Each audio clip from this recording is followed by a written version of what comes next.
देखिए रिपोर्ट।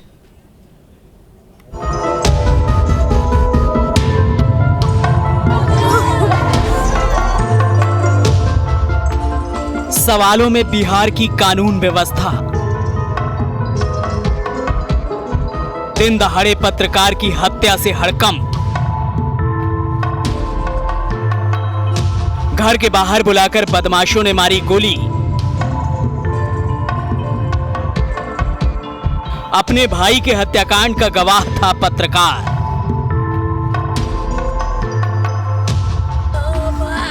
बिहार में कानून व्यवस्था किस कदर लचर हो गई है, इसका एक और उदाहरण अररिया में देखने को मिला,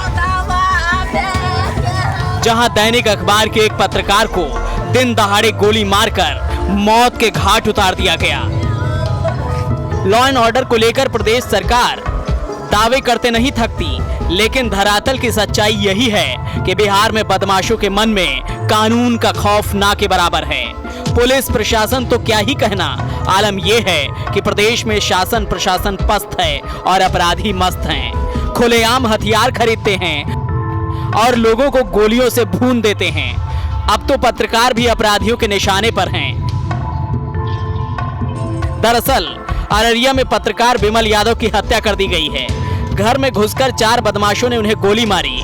विमल के छोटे भाई शशि भूषण की भी हत्या हुई थी।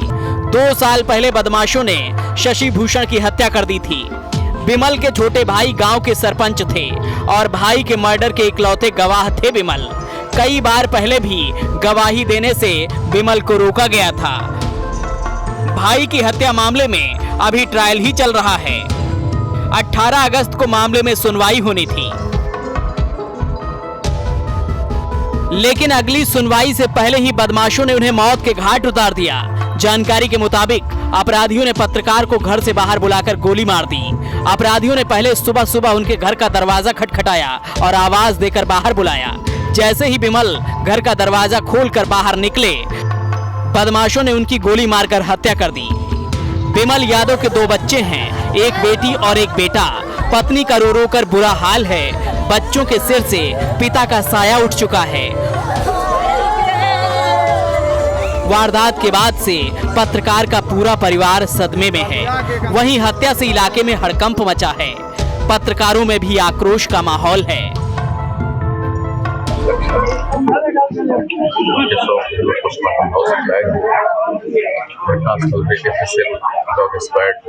बुलाया गया है, वहाँ पे वरीय पदाधिकारी इंस्पेक्टर स्कैन कर रहे हैं, अनुसंधान के लिए कार्रवाई चल रही है और जल्द अपराधियों को गिरफ्तारी की दिशा में हम लोग प्रयास कर रहे हैं। एक रिपोर्टर की गोली मारकर हत्या कर दी गई, बहुत शॉक्ड है और ये खास करके पुलिस व्यवस्था की क्या स्थिति है इसको दर्शाता है।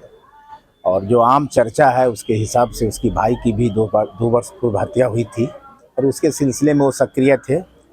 यह भी कहा जा रहा है कि बार बार उनको धमकी मिल रही थी, जिसकी जानकारी उनके द्वारा पुलिस को भी दी जा रही थी, लेकिन इसकी जांच होगी, क्या सत्यता है नहीं है, मगर जो घटना घटी है काफ़ी हृदय विदारक। पत्रकार की हत्या से अररिया ही नहीं पूरे बिहार में सनसनी है। खुद मुख्यमंत्री नीतीश कुमार ने मामले का संज्ञान लिया है और अधिकारियों को तुरंत कार्रवाई के निर्देश दिए हैं। सीएम का कहना है कैसे क्या हुआ सब जानकारी अधिकारियों से ली गई है। अधिकारियों को सख्त निर्देश दिए गए हैं। ये दुख की बात हो तो देख रहा है पुलिस, कोई किसी के बारे में हुआ है, अभी एक न्यूज आया, तुरंत हमने अधिकारियों को कह दिया कि क्या हुआ है जी, इस तरह से हुआ। हमको बड़ा दुख हुआ। हम यहाँ आने के पहले देखे हैं न्यूज में, तो हमको लगा कि भाई कैसे किसी पत्रकार का हुआ, तो हमने तुरंत अधिकारियों को कहा इसको देखिए, और मुझे बहुत दुख हुआ कि कैसे किसी की हो गया, तो देख रहा है तुरंत। सीएम ने भले ही कार्रवाई का आश्वासन दे दिया हो, लेकिन वारदात के बाद प्रदेश सरकार विपक्ष के निशाने पर है। बीजेपी एक बार फिर कानून व्यवस्था को लेकर सरकार पर हमलावर हो गई है। बीजेपी का कहना है बिहार में अपराधी बेलगाम हो गए हैं, प्रदेश सरकार को अपराध दिखाई नहीं देता। लोकतंत्र के चौथे स्तंभ के पत्रकार साथियों की हत्या शुरू हो गई, थानेदार की हत्या शुरू हो गई, और वो तो गवाह भी थे। उनके भाई सरपंच की हत्या हुई थी, उस मामले के भी गवाह थे। पुलिस सुरक्षा देने में विफल रही और नीतीश कुमार जी आराम से दिल्ली और बॉम्बे घूम रहे हैं और बिहार में उनको अपराध दिखता ही नहीं। अरे हम लोग जब बोलते हैं जंगल राज, तो यही ना जंगल राज है, यह प्रूफ हो रहा है ना। लेकिन बिहार के मुख्यमंत्री सुशासन बाबू से मैं पूछना चाहता हूं कि अब भी आपको शर्म नहीं आ रहा है क्या?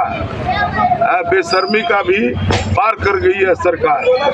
मित्रों, मैं यही कहूंगा कि बिहार में जंगल राज शुरू है, भगवान भरोसे यह राज चल रहा है। निश्चित रूप से इसका जवाब नीतीश कुमार जी को देना चाहिए। बिहार के अंदर में जो भी घटनाएं घट रही है उसका उद्भेदन भी हो रहा है और अपराधी पकड़े भी जा रहे हैं। पर ये कह देना कि कानून का इकबाल ख़त्म हो गया, नहीं, कानून का इकबाल है कि अपराधी पकड़ में आ जाते हैं। खंगालने के लिए पुलिस को निर्देशित की जा चुकी है कि ताकि अपराध एकदम बिल्कुल शून्य पर। मामले पर भले ही सियासत हो रही हो, लेकिन पत्रकार की हत्या ने साबित कर दिया है कि बिहार में बदमाशों को पुलिस या कार्रवाई का कोई खौफ नहीं है।